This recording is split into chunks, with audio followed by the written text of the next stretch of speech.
Laura Henshaw has emerged as a wellness powerhouse, redefining what it means to lead a balanced and healthy life. As co-founder of the Australian health and fitness app Kick and co-host of the successful podcast Kick Pod, alongside bestie Steph Claire Smith, Laura's open and honest recounting of her own personal health journey has resonated with many listeners. And the excitement doesn't stop there. Laura has just entered a thrilling new life chapter by announcing her pregnancy.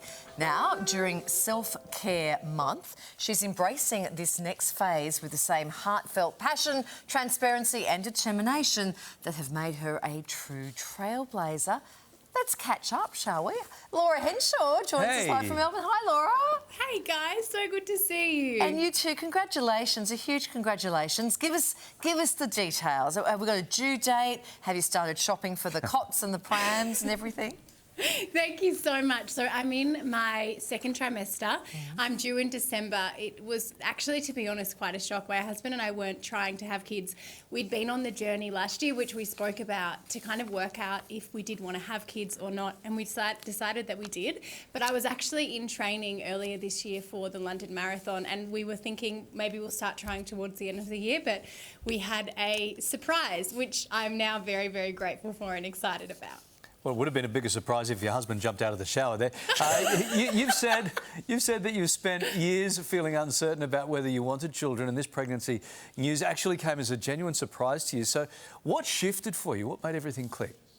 Oh, it's such a good question. I mean, I did go on the journey last year. I spoke to so many different people. I think for myself, I haven't felt, or I didn't feel naturally maternal. And the closer I got to the age that I thought that I was going to have kids, the less maternal I felt. And I kind of thought, what's wrong with me? Like, why don't I feel like I want to have kids like all of my friends? And so I went on that journey and did end up working out that my husband and I, we did want to have children. But I think the thing was, even when you make the decision, like any big decision in life, you don't know how it's going to feel when it actually happens. And so when we found out, while it was a very big shock, I did feel genuinely happy, which I was really grateful for. And it wasn't this emotional moment, which is why I shared the video of finding out that I was pregnant. I've seen so many videos online where people are crying and so happy. And I thought, that's not me, and that wasn't my experience. However, it didn't mean that, you know, I didn't want to have kids or I wasn't excited. I just reacted in a totally different way. No, we had to leave the crying to your bestie and business partner, Steph. This was over a game of two truths and a lie. This was your way of revealing your big news to her. Let's take a look.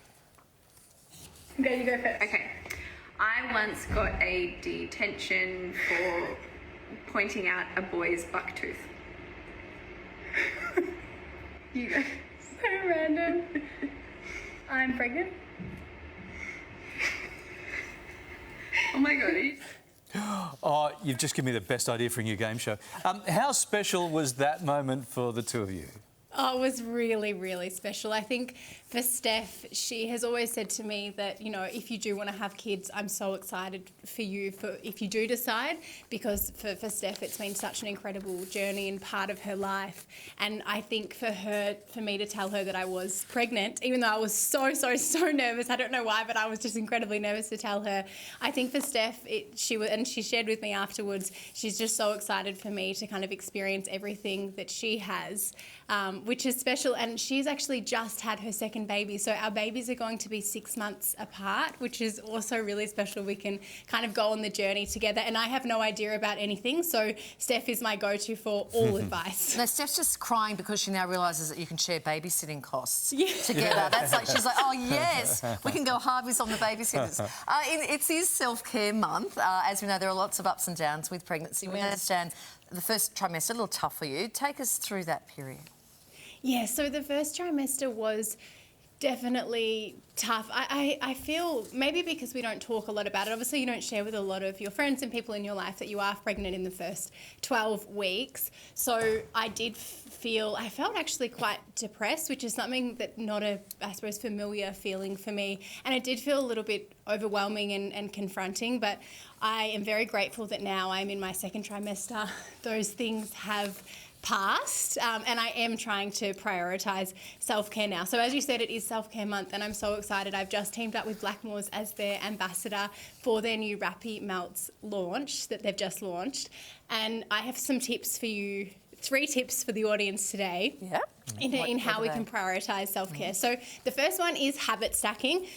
Now, sometimes it can feel overwhelming to add something new into our routine, but if you think about habit stacking, all you have to do is add something new to an existing habit. So for example, if you brush your teeth every morning, you could add a 5-minute meditation or breathing exercise after that. That's an amazing way to practice self-compassion.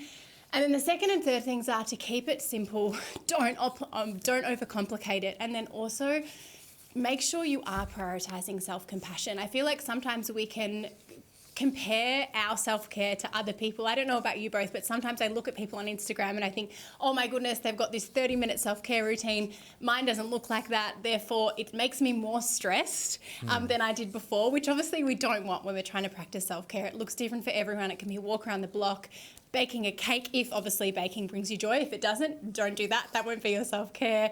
Reading a book, just getting out in nature, whatever it is for you, don't compare. Yeah, I know exactly what that's like. When I look at someone on Instagram, they've got a really nice car, I feel so stressed. It's really upset. Well, it's important that you look after yourself and go and get a new one.